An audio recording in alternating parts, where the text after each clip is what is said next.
시장연구원의 김필규입니다. 오늘 발표는 자산유동화증권의 시장 전망과 개선 방안이라는 제목으로 발표를 하도록 하겠습니다. 이 자산유동화증권 시장은 그동안 1998년에 그 자산유동화 제도가 도입된 이후 국내의 기업 및 금융기관의 주요한 자금 조달 수단으로 활용이 됐었습니다. 그러다가 이제 2007년, 8년 글로벌 금융위기 이후에 자산유동화를 둘러싼 환경이 급격하게 변화하고 있습니다. 또 국내의 자산유동화증권 시장도 상당한 변화를 지금 경험하고 있습니다. 예를 들면 국내 자산유동화증권 시장은 98년 자산유동화법이 도입된 이래 자산유동화법에 근거한 다양한 자산들이 유동화되고 이후 자산유동화법을 따르지 않는 우리가 비등록 유동화라는 이름으로 대표되고 있는 ABCP 시장이 2004년에 도입됐고 이후 자산유동화증권 시장은 등록 유동화인 자산유동화법에 근거한 유동화와 비등록 유동화인 ABCP 시장으로 같이 발전해오는 이런 모습들을 보여왔습니다.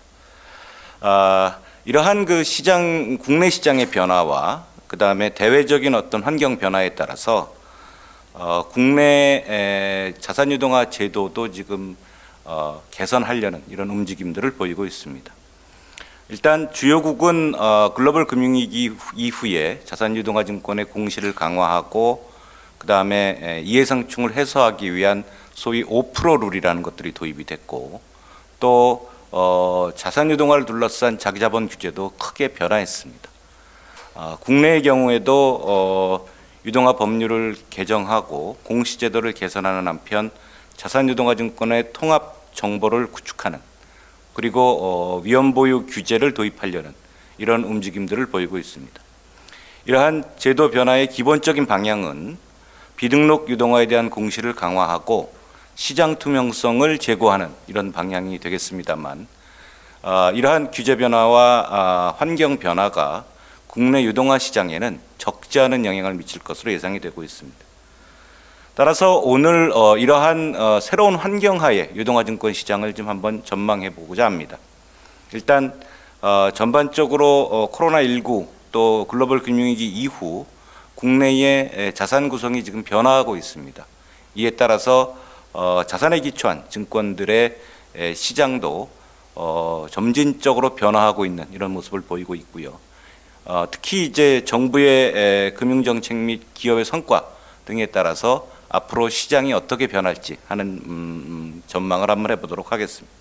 이와 더불어서 최근 도입을 추진하고 있는 자산유동화 증권의 공시 강화 및 통합정보 구축이 시장에 미치는 영향을 한번 살펴보고 또 하나 무엇보다도 사실은 시장에서 지금 우려하고 있는 부분 중에 하나는 후순위 보유 의무를 강화하는 규제를 도입하려고 지금 정부가 추진을 하고 있습니다.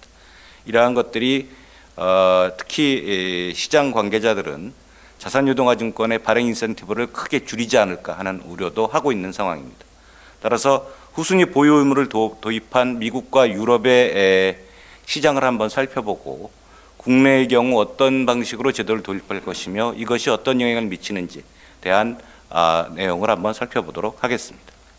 일단 본론에 들어가기 앞서서 국내외 유동화 시장을 한번 간략하게 리뷰하도록 하겠습니다.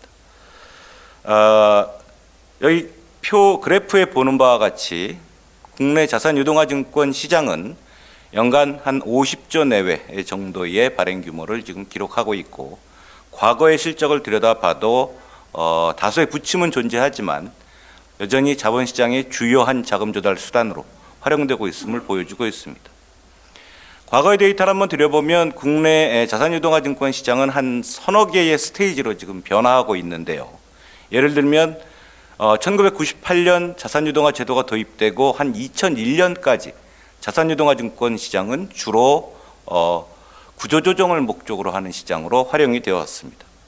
그러다가 2001년부터 한 2003년, 2004년까지는 여신 전문 금융기관의 주요한 자금 조달로 활용이 됐고 그 이후에는 PF 유동화가 유동화의 주류를 이루었습니다.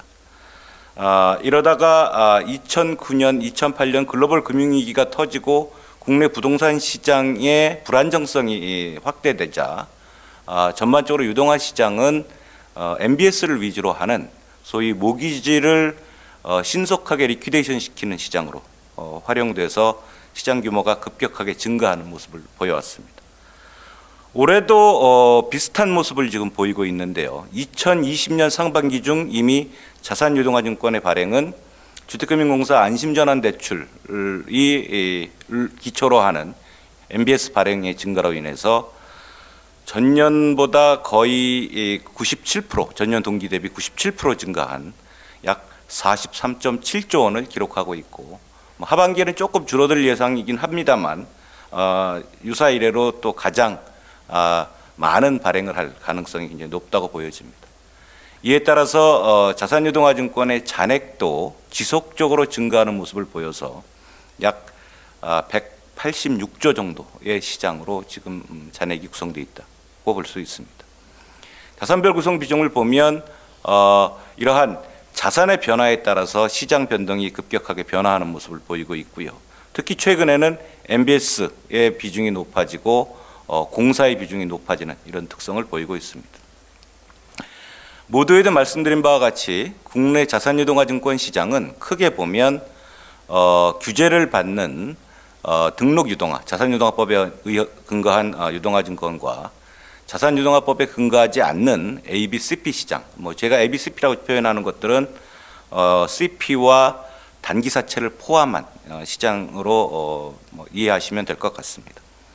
그래서 ABCP 시장으로 구분될 수 있는데 특히 이제 ABCP 시장은 기존에는 PF 유동화를 중심으로 하는 시장으로 형성되다가 2013년부터 예금을 기초로 한 ABCP가 급격하게 증대하면서 발행 규모가 100조를 훌쩍 넘기는 이런 시장이 형성이 됐습니다. 근데 ABCP는 보통 한 91만 개로 발행이 되고 있기 때문에 사실은 발행 규모를 가지고 전체 시장을 측정하는 것들은 좀 한계가 있고요. 이에 따라서 잔액 추이를 들여다보면 2019년에 167조 정도의 잔액을 기록해서 사실은 등록 유동화와 거의 비슷한 수준으로 이렇게 기록을 하고 있습니다. 이에 따라서 우리나라의 유동화 시장은 자산유동화법에 한 유동화 시장이 한 168조, 그 다음에 유동화법에 근거하진 유동화가 한 167조 정도로 비슷한 규모의 시장을 형성하고 있다라고 보면 될 것 같습니다. 최근에는 2020년 들어와서는 예금을 기초로 한 유동화증권의 발행 규모가 좀 줄면서 잔액도 좀 줄어들었습니다. 그래서 지금 현재는 약 한 150조 정도의 시장으로 형성이 되어 있습니다. 외국의 얘기를 잠깐 하도록 하겠습니다. 미국 같은 경우에는 사실은 2007년 글로벌 금융위기 이전까지는 ABS 시장 규모가 지속적으로 증가하는 추세를 보였습니다. 지금 미국의 ABS는 MBS를 좀 제외한 순수한 비모기지 유동화의 데이터인데요. 이 시장이 약 한 거의 6천억 달러 정도의 매년 발행하는 이런 실적을 기록했고 잔액 규모로 보면 한 2조 달러 정도의 시장으로 형성이 됐었습니다. 그러다가 이제 글로벌 금융위기가 터지고 사실은 시장 규모가 급격하게 줄어들었죠. 한 3분의 1 이하로 이렇게 줄어들었습니다. 줄어든 주요한 이유는 서프라임 모기지를 기초로 한 유동화증권 발행 규모가 급격하게 줄었고 이에 따라서 이를 기초로 한 CDO의 발행이 줄었기 때문에 그렇습니다. 그러다가 이제 유동화 시장을 좀 활성화시키려는 미국 정부의 다양한 노력에 힘입어 일시적으로 자산 규모가 좀 증가하는 모습을 보였고 특히 2017, 18년에는 은행들이 글로벌 금융위기 이후에 자본 규제가 강화됨에 따라서 중소기업 대출 등을 실행하지 않고 규모를 줄임에 따라서 자본시장 쪽에서 즉 자산 운용사들이 중소기업 대출을 실행하고 이를 즉시 유동화시키는 이런 CDO 발행이 크게 증대함에 따라서 사실은 5,500억 달러 정도의 시장으로 크게 늘어났는데 이게 이제 미중 무역 분쟁 등의 영향으로 다시 감소하기 시작을 해서 2019년에는 3,065억 달러 정도를 기록을 했습니다. 올해는 아마 이거보다 훨씬 더 많은 감소가 예상이 되고 있습니다. 코로나19의 영향도 있고요. 기타 지금 중소기업들의 부도율이 상승함에 따라서 투자 요인들이 좀 감소하고 있고, 이에 따라서 2020년 말은 전년 대비 대폭 감소할 것으로 이렇게 예상이 되고 있습니다. 반면 MBS 시장은 지속적으로 증가하는 모습을 보이고 있습니다. 이것은 이제 그 소위 지니맥, 패니맥, 프레드메와 같은 이런 에이전시 MBS들이 증가함에 따라서 MBS 발행이 증가하고, 또 비전통적인 통화 정책의 일환으로 페드라든지 이런 데에서 소위 에이전시 MBS의 투자를 늘리면서 MBS 발행이 회복되는 이런 모습을 보이고 있습니다.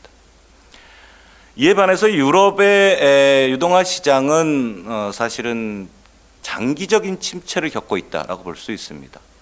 사실은 미국보다 유동화 시장이 덜 발달되어 있는 이유도 있고, 또 사실은 뒤에서 말씀드리겠습니다만 유럽의 경우에는 미국보다 훨씬 더 센 유동화 규제를 도입을 했습니다. 이러한 규제의 영향으로 유럽의 자산유동화 증권 시장은 지속적인 침체를 겪고 있고, 이에 따라서 뒤에서 다시 한번 설명을 드리겠습니다만 STS 유동화라는 게 새롭게 도입이 됐었습니다. 2016년 정도 도입이 됐고요. 이 STS 유동화는 표준화되고 구조가 간단한 이러한 유동화 증권들을 의미를 하는데, 이러한 STS 유동화가 활성화되기 시작하면서 2019년에는 약 676억 유로 정도가 발행이 됐고, 앞으로도 이쪽의 시장 규모는 좀 지속적으로 늘어날 것으로 이렇게 예상이 되고 있습니다. 그러면 어떤 규제가 도입됐기 때문에 이런 시장에 영향을 받느냐 하는 부분들을 좀 살펴보기 위해서 글로벌 금융위기 이전의 규제 체계와 이후의 규제 체계를 한번 살펴보도록 하겠습니다. 글로벌 금융위기 이전에는 유럽이나 미국이나 사실은 이 유동화와 관련되는 어떤 직접적인 규제는 거의 없었고, 유동화 증권 발행 자체도 사실은 기존의 법률에 근거해서, 즉 증권법이나 증권거래법에 근거해서 대개 증권이 발행이 됐었습니다. 그러다 보니까 사실은 유동화라는 것이 기본적으로는 전통적인 증권인 채권이라든지 또는 뭐 주식과는 좀 특성이 다르기 때문에 이러한 공시와 관련되는 부분에 있어서는 유동화의 독특한 내용들을 좀 담아야 될 필요가 있었고, 이에 따라서 주요 IB들이 주로 SEC 같은 데에 이런 방식으로 공시를 하면 어떻겠느냐 하는 내용을 문의를 했고, 그러한 내용들을 정리한 것, 노 액션 레터 형태로 규제기관들은 피드백을 주는 이런 형태의 규제가 전부였습니다. 그러다가 이러한 노 액션 레터들이 너무 많아지다 보니까 이런 것들을 모아서 소위 레귤레이션 AB라는 공시 규제를 도입을 하게 된 것이죠. 그래서 레귤레이션 AB는 공모로 발행되는 소비자 금융이나 모기지와 같은 이런 금융자산을 집합한 유동화 증권에 대한 공시 내용을 공시 방식을 기준을 대개 알려주는 것들이고, 특히 이제 독특한 특성 중에 하나는 자산 보유자의 과거 실적들까지를 포함해서 포괄적인 공시를 하도록 하는 이런 내용으로 구성이 되어 있습니다. 이에 반해서 유럽의 경우에는 유럽이 EU로 통합이 되어 있음에도 불구하고 각국의 자체적인 증권 발행의 공시에 대한 기준을 도입을 했었습니다.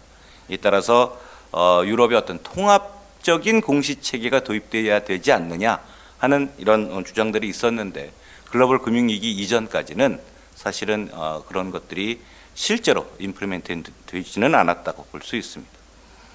이러다가 이제 글로벌 금융위기가 터지고 자산유동화 증권이 글로벌 금융위기의 주요한 원인을 제공했다 하는 부분에서 규제 개선 논의가 이루어지기 시작을 했죠. 사실은 글로벌 금융위기의 과정에서 들여다보면 자산유동화 증권이 위험의 실제를 정확하게 파악할 수 있는 이런 공시가 미흡했고, 또 이해상충의 이슈들이 일부 존재를 했고, 그리고 자산유동화 증권의 특성을 반영한 자기자본 규제가 도입되지 않다 보니까 투자자들은 무분별한 투자를 했고, 신용평가 기관들은 자신들의 수익을 확대하는 데 급급해서 제대로 된 평가를 하지 못했다 하는 이런 문제들이 제기가 됐었죠. 이에 따라서 2010년 7월에 제정된 도드-프랭크법에서 자산유동화 및 신용평가와 관련되는 규제를 각 규제기관을 통해서 개선하라 하는 내용들이 포함이 됐고, 이에 따라서 SEC를 포함한 주요한 규제기관들이 오랜 기간에 걸쳐서 유동화 규제를 개선하는 이런 움직임을 보여서 사실 2010년 정도에 유동화와 관련되는 제반의 규제가 개선되는 이런 결과를 낳았습니다. 유럽의 경우는 사실은 조금 저도 의아했는데 미국의 경우에 자신들의 유동화 규제만 개선을 하면 이게 많은 시장이 유럽으로 뺏길 것에 우려를 해서 유럽도 공조체제를 취할 것을 요구를 했고, 이에 따라서 유럽도 자산유동화와 관련되는 제반의 규제 개선을 같이 착수를 했습니다. 그래서 미국과 동일하게 공시를 강화하고 그 다음에 이해상충을 해소하기 위한 후순위 보유 의무를 도입하고 자기자본 규제를 개선하는 이런 방식으로 개선을 했는데, 뒤에서 살펴보겠습니다만 실질적인 내용에 있어서는 미국과 유럽이 다소 차이를 보입니다. 사실은 미국이 조금 배신을 때렸다, 저는 이렇게 설명을 하고 있는데, 미국이 당초 도입했던 규제안보다 훨씬 더 완화된 기준으로 유동화 규제를 도입한 데 반해서 유럽의 경우에는 보다 센 규제를 도입함으로 해서 유동화 시장 자체에 상당한 영향을 미친 이런 결과를 초래했다고 볼 수 있죠. 보다 좀 디테일하게 살펴보면 미국의 경우에는 이제 공시 규제와 관련해서 레귤레이션 AB를 개정을 했습니다. 당초 초안에서는 비등록 유동화라고 국내에서 얘기하는, 미국의 경우에는 이제 소위 룰 144A와 같이 준 3호 형태의 유동화 증권이 많이 발행되고 있는데, 특히 CDO 같은 경우에는 이런 144A 마켓에 근거해서 증권을 많이 발행하고 있는데, 이러한 유형의 증권, 유동화 증권조차도 공시를 하도록 요구를 하는 것들이 당초 프로포잘에는 포함이 됐었습니다. 그리고 이것 이외에 풀에 대한 정보들을 아주 디테일하게, 예를 들면 MBS 같은 경우에는 약 200여 개 항목들을 공시하도록 요구를 했고, 뭐 이런 식으로 굉장히 강한 규제를 당초 프로포잘을 냈고, 시장 관계자의 의견들이 굉장히 부정적으로 나옴에 따라서 당초 안보다 굉장히 완화된 이런 공시 기준을 도입했습니다. 예를 들면 3호나 또는 준 3호의 경우에는 공시를 면제했고, 그 다음에 자산의 특성과 관련되는 부분에서도 프라이버시와 관련되는 이슈들은 전부 공시 내용에서 삭제를 했고, 또 증권신고소 일괄 등록 절차라든지 하는 것들도 그대로 유지하는 방식으로 공시 규정을 바꿨습니다. 유럽의 경우에는 이제 당초 각국이 자체적으로 했던 것들을 통합공시안을 도입을 했고, CRR이라는 걸 가지고 처음에 도입을 했고, 그 이후에 유럽의 경우에는 이제 통합유동화법이라는 것이 도입이 됐습니다. 그래서 통합유동화법을 제정해서 자산유동화의 공시를 강화하는 방식으로 돼 있는데, 특히 특징적인 것 중에 하나는 RMBS, CMBS, 중소기업 대출 유동화, 자동차 할부 등등과 같이 자산을 타입화하고 각각의 타입에 따라서 세부적인 공시 항목들을 열거하는 방식으로 소위 프로토타입 공시 제도를 도입을 했다라고 볼 수 있고요. 이와 더불어서 투자자 실사에 대한 규제를 강화함으로 해서 미국과 유럽을 비교해 보면 뭐 거의 비슷한 수준의 규제를 강화했지만 유럽이 보다 구체적이고 보다 조금 더 강한 이런 공시 제도를 도입했다라고 볼 수 있습니다. 또 하나 주요한 제도 변화 중에 하나는 위험보유 규제입니다.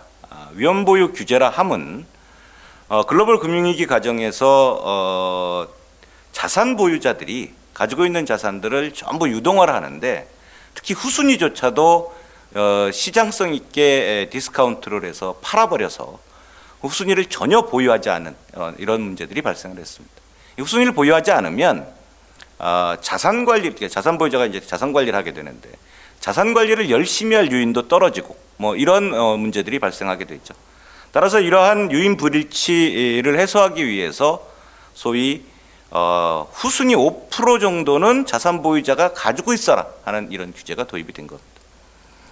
규제 방식은 미국의 경우에는 근데 이제 미국과 유럽이 규제 방식이 조금 차이가 있습니다. 미국의 경우에는 자산 보유자가 5% 이상의 신용 위험을 보유하는 이런 직접적인 규제 방식을 도입하고 일부 기관들, 예를 들어서 여전사라든지 또는 페니맥과 같은 GSE 같은 경우에는 예외를 적용해서 위험 보유 비율을 낮춰주거나 면제해주거나 이런 시스템을 도입했는데, 유럽은 이거보다 조금 다른 방식으로 도입하면서 규제가 더 세진 결과를 초래했습니다.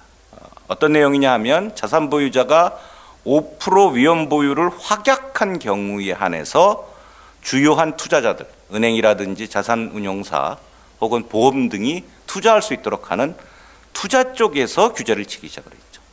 이에 따라서 유럽의 경우에는 사실은 투자 인센티브가 급격하게 줄어들었고, 그래서 앞에서 보여드린 바와 같이 유동화 시장이 지속적인 침체를 보이는 이런 결과를 초래했죠. 이에 따라서 유럽의 경우에는 단순하고 투명하고 표준화된 이런 유동화를 도입하고, 이 부분에 대해서는 규제를 좀 완화하겠다 하는 이런 제도를 도입을 해서 통합유동화법에 이 내용을 담았습니다. 그래서 2015년 통합유동화법 당시 프로포잘 때부터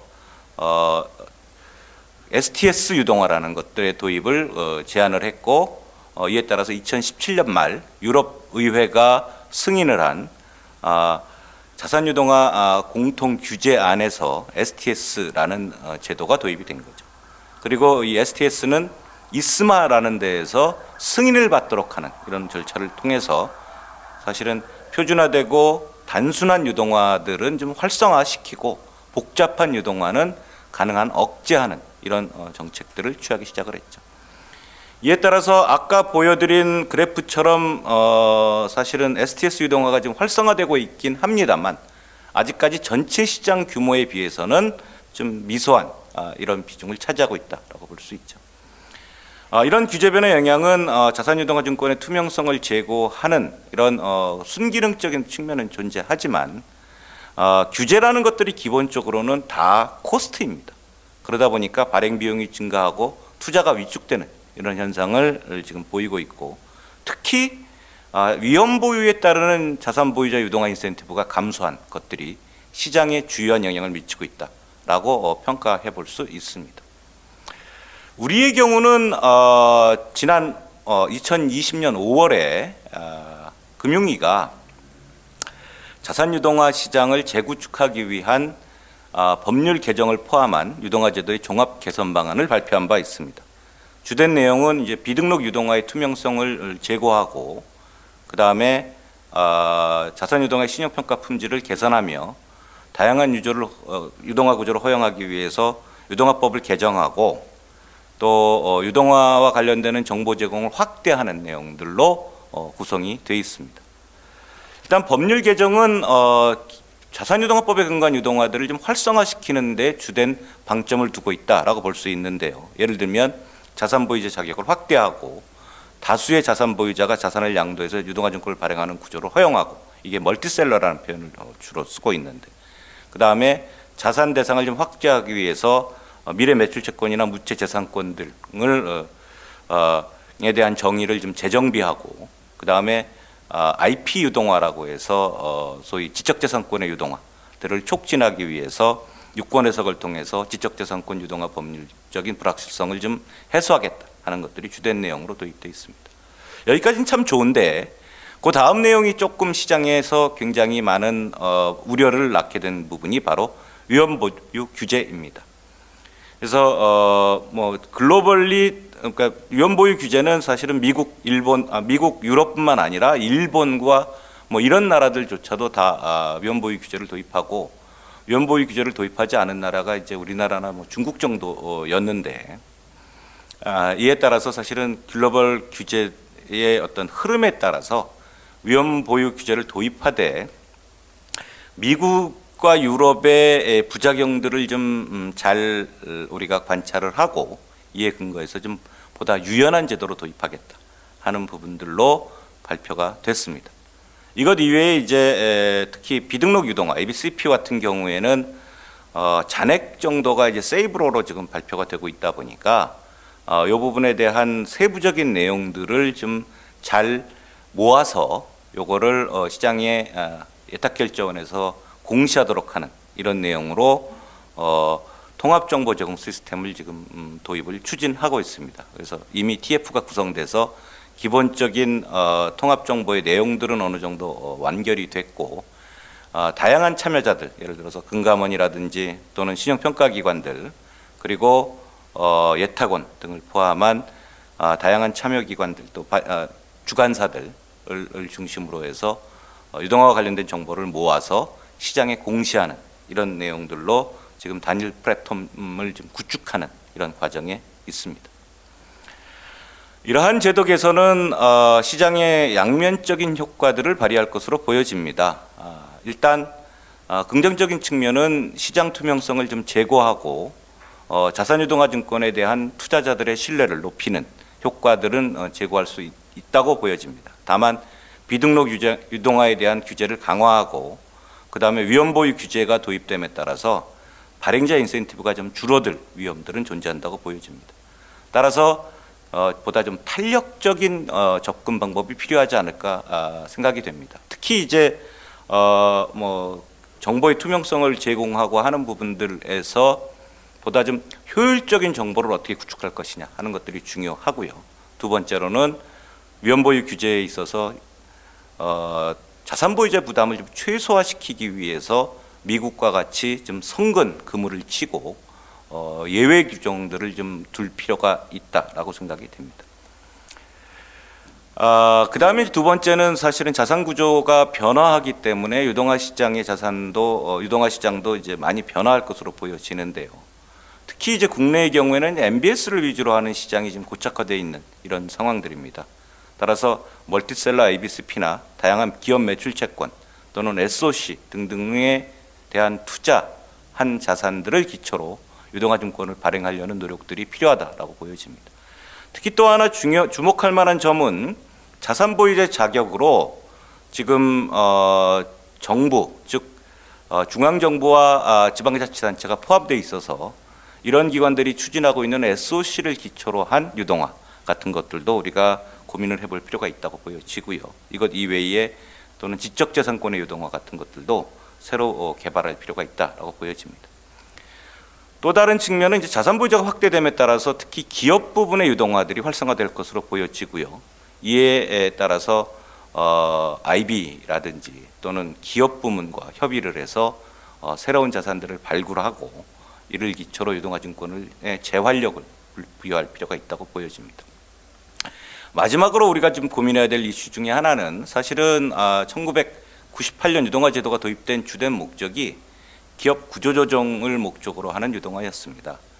그래서 이번 코로나 사태가 물론 잘 넘어갔으면 좋겠지만 최근 저희가 데이터로 분석을 해본 결과 지금 이미 작년부터 상장 기업의 수익성이 지금 절반 이하로 줄어들었고 또 기업의 재무 성과들이 악화되고 있는 이런 모습들을 보이고 있습니다. 이에 따라서 기업 구조조정의 유동화에 대한 고민도 이제 할 시기가 아닌가 하는 생각이 들고요.